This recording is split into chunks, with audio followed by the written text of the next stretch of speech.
नमस्कार, मैं अंजना और आप देख रहे हैं खाकी वर्दी। आइए एक नजर डालते हैं इस वक्त की बड़ी खबर पर। 7 साल के मासूम लापता, 900 सीसीटीवी खंगालने के बाद सामने आया सनसनीखेज सच। देवास से एक सनसनीखेज मामला सामने आया है, जहां 7 साल की एक मासूम बच्ची अचानक लापता हो गई। बच्ची के गायब होते ही परिवार में कोहराम मच गया और पूरे इलाके में हड़कंप फैल गया। पुलिस के सामने सबसे बड़ा सवाल था कि आखिर मासूम कहाँ गई? क्या वे किसी अपराध का शिकार हो गई या फिर उसके पीछे कोई और रहस्य छिपा था? लेकिन 3 दिन बाद इस कहानी का जो सच सामने आया, उसने पुलिस के साथ साथ पूरे शहर को हैरान कर दिया। 28 मई की रात करीब 8:30 बजे देवा निवासी 7 वर्षीय साक्षी पांडे घर से खाऊ लेने निकली थी, लेकिन वह वापस नहीं लौटी। रात बढ़ती गई और परिवार की बेचैनी भी।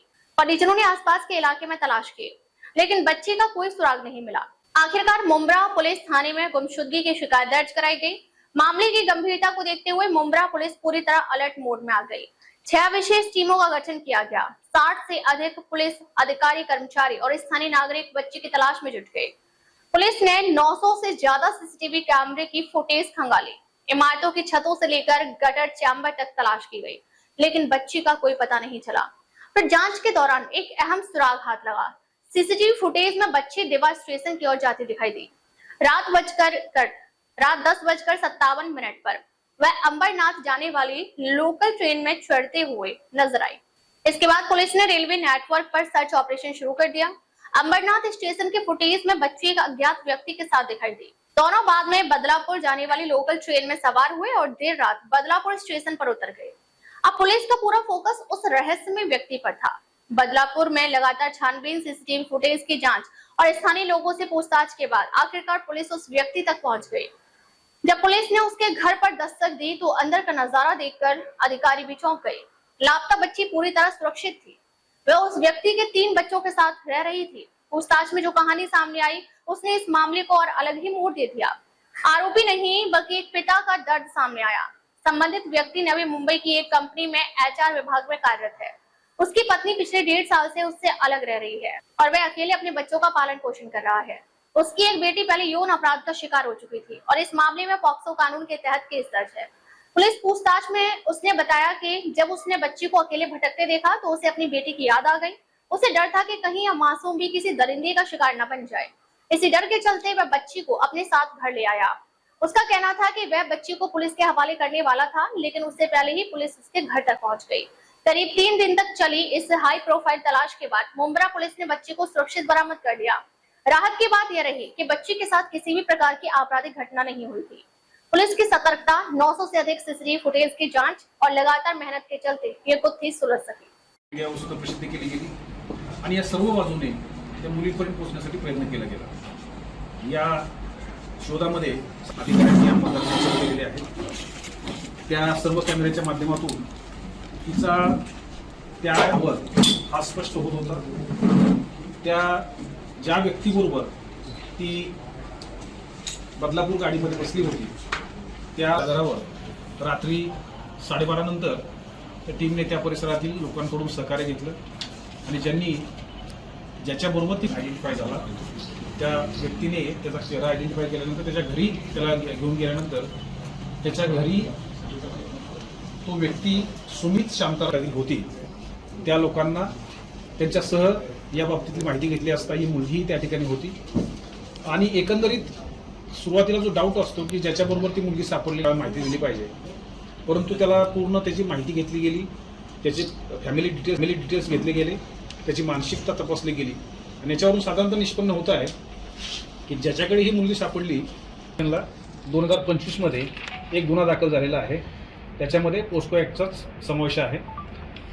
त्याच्यावर झालेले अत्याचार, असेच अत्याचार पुन्हा होऊ नयेत या भावनेने ते जाधव आणि याच्या बाबतीमध्ये त्या मुलीच्या बाबतीतली माहिती तिच्या घरच्यांपर्यंत पोहोचवण्यासाठी प्रयत्न करणार, ते रविवारी त्या ठिकाणी प्रयत्न करणार होते, कारण मुलीने ती स्वतः दिल्लीवरून आलेली अशा स्वरूपाची माहिती दिली होती।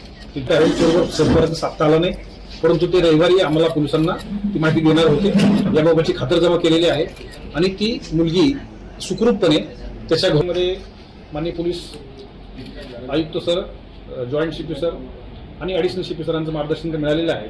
परंतु आमच्या टीमने विशेषतः ACP डिव्हिजन यांनी संपूर्ण भागामध्ये जर एखादी 7 वर्षाची मुलगी जर चुकीच्या हातामध्ये गेली तर त्याचे परिणाम किती भयानक होऊ शकतात याची कल्पना आपल्या सर्वांना आहे.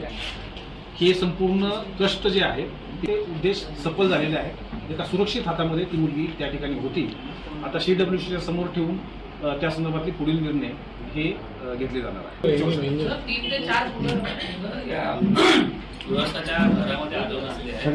मुलं मुली कोणाच्या गव्हर्नमेंट मुलाच्या त्या व्यक्तीच्या घरामध्ये जी मुलं होती स्वतःची मुलं आहेत त्यांची वयोगट सुद्धा साधारणतः 4 ते 9 वयोगटातील आहेत. इतकं प्रेमळ वातावरण त्यांनी निर्माण केलं होतं. तो अतिशय बॅलन्स व्यक्ती आहे. त्याची पत्नी त्याच्यासोबत राहत नाही कारण त्यांचे वादविवाद हे आहेत की त्या मुलांना पाहिजेत आणि नोकरी करावी का न करावी या संदर्भातले त्यांचे काही डोमेस्टिक इश्यू आहेत. त्या संदर्भात त्यांच्या दोघांचे डिस्प्यूट आहेत. त्याबाबत त्याची विकृती आहे का काय, त्याला काही प्रॉब्लेम आहेत का, हे सगळे पण होत नाही की तो अतिशय शांतीची बायको जी सोडून गेलेली आहे ती सुद्धा त्याच्याविषयी चांगलं बोलते की तो तसा अतिशय प्रेमळ आहे, स्वतः स्वयंपाक करून घालणार आहे. शकले की ती पप्पा म्हणून तिला बोलते की पप्पांच्या बरोबर 2 दिवसामध्ये तिथं राहिलेली आहे. त्यामुळे इतर तिची संपूर्ण मेडिकल झालेली आहे, त्यामध्ये कुठलाही काही आढळलेलं नाही. त्यामुळे ती अतिशय सुरक्षित हँडमध्ये तिथं राहिलेली आहे हे निश्चित आहे. स्टडी रोज सर इधर जाना चाहिए सरकार की घटना है और क्या वजह थी उस लड़के को लेके जाने. मुंब्रा पुलिस स्टेशन के एरिया में दीवा एरिया से एक 7 साल 22 दिन की लड़की जिसका उम्र 7 साल 22 दिन, वो लड़की लापता हुई थी 28 तारीख को. उसका कंप्लेंट रिसीव होने के बाद मुंब्रा पुलिस स्टेशन के इंचार्ज ऑफिसर, सभी सीनियर ऑफिसर्स और वहाँ के ACP उन्होंने अलग अलग टीम बना के इसका जो खोज शुरू कर दिया. ये खोज में शुरू में किसी भी तरह की इंफॉर्मेशन नहीं थी, लेकिन CCTV फुटेज जो 948 CCTV फुटेज इसका वेरिफिकेशन किया गया. उसके बाद उसका लाइन ऑफ लोकेशन फिक्स करके अंबरनाथ में रात को 12 बजे के बाद वो एक आदमी के साथ वहाँ पे ट्रेन से उतरी थी. उसके बाद जिसके साथ वो थी उसका वेरिफिकेशन करना, उसका आइडेंटिटी फिक्स करना ये बहुत जरूरी था. तो लोकल लोगों ने उसमें बहुत सारी मदद की. उसका आइडेंटिफिकेशन फिक्स हुआ. उसके बाद उसके घर जाके उसको वहां से बरामद किया गया. लेकिन सभी वेरिफिकेशन होने के बाद ये पता चला कि निश्चित तौर पे उसने जिसके साथ वो लड़की थी उसने उसके सुरक्षा हेतु उसको साथ में लेके गया था, क्योंकि उस खुद के लड़की के साथ भी ऐसा ही घटना कुछ अप्रिय घटना 2025 में हुई थी. इसी टाइप की घटना इसके साथ भी नहीं होनी चाहिए, ये हेतु से उसने ये लड़की को साथ में लेके गया था. उसका वेरिफिकेशन आगे का investigation PSI Sharma Mumbra police station ये कर रही है. सर जो आदमी को लेके गया था उसका बैकग्राउंड क्या था, किसके बारे में बात? जो आदमी लेके गया था वो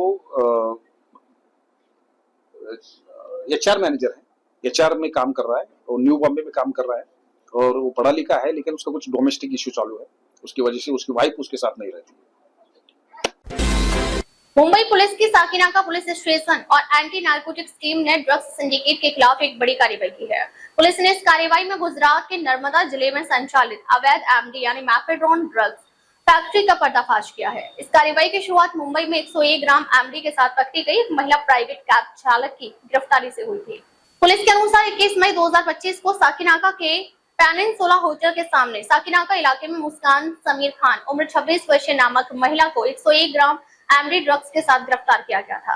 मुस्कान पेशे से प्राइवेट कैब चालक बताई गई है. उसके खिलाफ NDPS एक्ट के तहत मामला दर्ज कर जांच शुरू कर दी गई है. पूछताछ के दौरान मुस्कान ने खुलासा किया कि उसने यह मादक पदार्थ वजहुल कमर अब्दुल वफा चौधरी उर्फ पप्पू उम्र 56 वर्षीय से खरीदा था. इसके बाद पुलिस ने तकनीकी और गोपनीय जांच के आधार पर सप्लाई नेटवर्क का पीछा किया. जांच में सामने आया कि आरोपी गुजरात के नर्मदा जिले के वलखड़ गांव यानी राजपीपला क्षेत्र में किराए पर ली गई एक फैक्ट्री में MD ड्रग्स का निर्माण कर रहा था. मुंबई पुलिस की टीम ने गुजरात पहुंचकर छापेमारी की और कथित ड्रग्स निर्माण इकाई का भंडाफोड़ कर दिया. कार्रवाई के दौरान करीब 20 किलोग्राम MD ड्रग्स बरामद की गई, जिसकी अंतर्राष्ट्रीय बाजार में अनुमानित कीमत 75 करोड़ रुपए बताई गई है. इसके अलावा ड्रग्स निर्माण में इस्तेमाल होने वाले कई रसायन, उपकरण और मशीनें भी जब्त की गई. पुलिस ने इस मामले में 2 आरोपियों को गिरफ्तार किया है. जांच एजेंसियों के अनुसार दोनों आरोपियों पर पहले से NDPS एक्ट के तहत मामले दर्ज हैं. प्रारंभिक जांच में यह भी सामने आया है कि फैक्ट्री किराए पर लेकर संचालित की जा रही थी.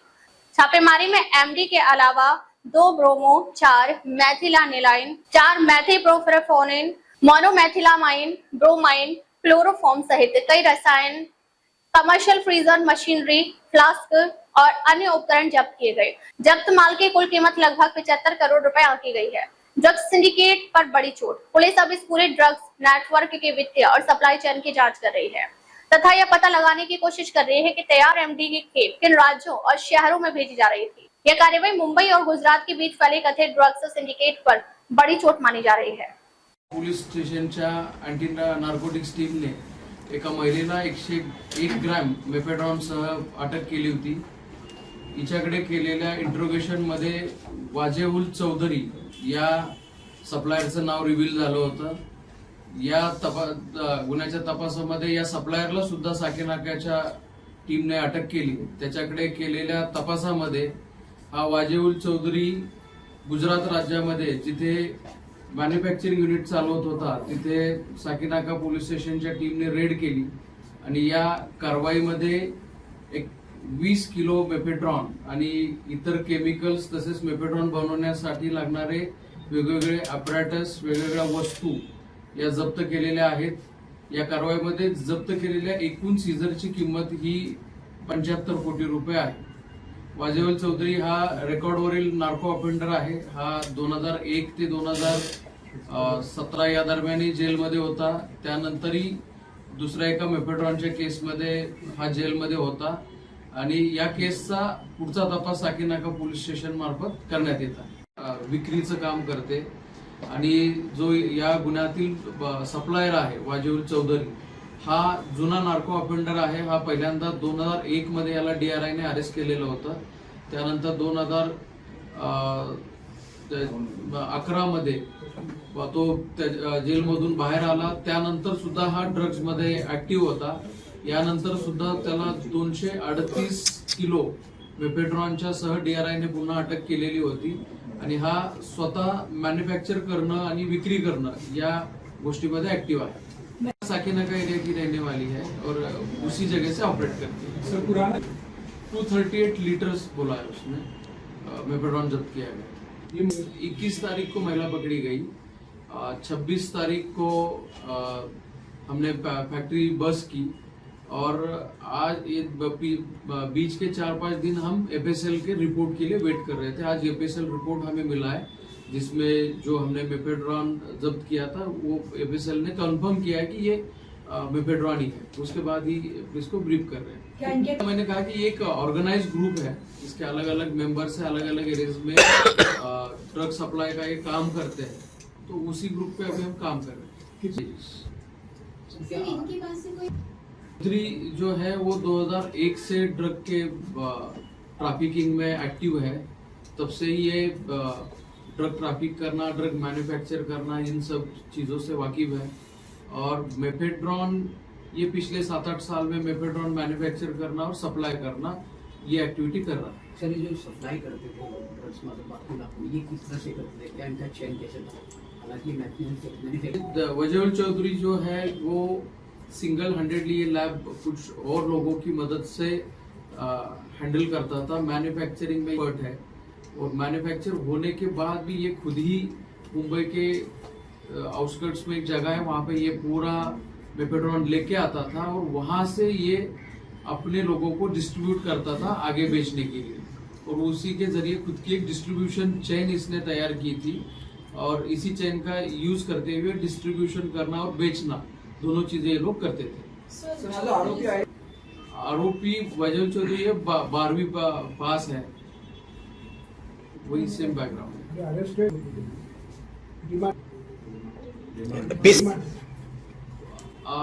वो अभी जेसी में जा चुका है।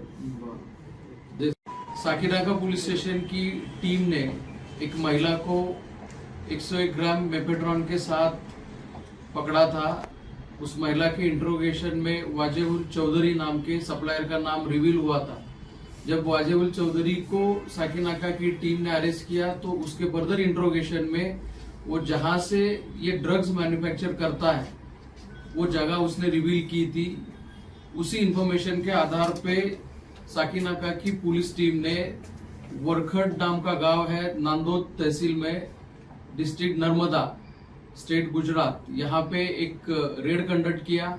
इस रेड में 20 किलो मेफेड्रॉन मेपेट्रॉन मैन्युफैक्चरिंग के लिए यूज किए जाने वाले बाकी केमिकल्स, बाकी के अपैरेटस ऐसे जब्त किए हैं और साकीनाका पुलिस स्टेशन की टीम को एक एमडी मैन्युफैक्चरिंग फैसिलिटी बस करने में सक्सेस मिला। टोटल अमाउंट टोटल जो सीजर इस केस का है उसकी वैल्यू 75 करोड़ रुपए है और इस केस में अब तक 2 अक्यूज को अरेस्ट किया जा चुका है। अभी इस केस में अरेस्ट की जा चुकी है वो नारकोटिक सप्लाई किए जाने के लिए ही इनफेमस है और दूसरा जो इसका सप्लायर है वो भी एक रिकॉर्ड का ड्रग ऑफेंडर है, वो 2 बार जेल में जा चुका है बड़ी केस में, इसको 2 बार डीआरआई अरेस्ट कर चुकी है। ये 2 लोग जो है एक ऑर्गेनाइज ग्रुप के तहत ऑपरेट करते हैं, इसके और भी मेंबर्स हैं और उसके बारे में हमारा इन्वेस्टिगेशन जारी है। वो मेनली साकीनाका एरिया और वेस्टर्न सबर्ब्स में एक्टिव है। इसका जो सप्लायर है वो बड़े पैमाने पे ये सब ड्रग्स मैन्युफैक्चर करता है। इसका मेन जो सप्लाई है मुंबई और आउटस्कर्ट्स के एरिया में ये करता है। दूसरा इस गैंग के और भी मेंबर्स हैं जो अलग अलग जगह पे ड्रग सप्लाई करने का काम करते हैं। ड्रग्स फैक्ट्री स्टैब्लिश करने के लिए जो जगह यूज की गई थी वो रेंट पे ली गई थी। अभी इसका ओनर, उस ओनर का इस ऑफिस में रोल, इसके बारे में हम इन्वेस्टिगेशन कर रहे हैं। प्रॉपर्टी महिला अरेस्ट केलेली आहे ती अमरोहा जनपद के हसनपुर कोतवाली क्षेत्र में बिजली विभाग की कथित लापरवाही एक बड़े हादसे का कारण बन गई। दीपपुर गांव के पास 11,000 वोल्ट की विद्युत लाइन के खंभे में करंट उतर आने से 6 बकरियों की दर्दनाक मौत हो गई, जबकि उन्हें बचाने का प्रयास कर रही एक महिला गंभीर रूप से झुलस गई। घायल महिला का अस्पताल में इलाज चल रहा है। घटना के बाद ग्रामीणों में भारी आक्रोश है।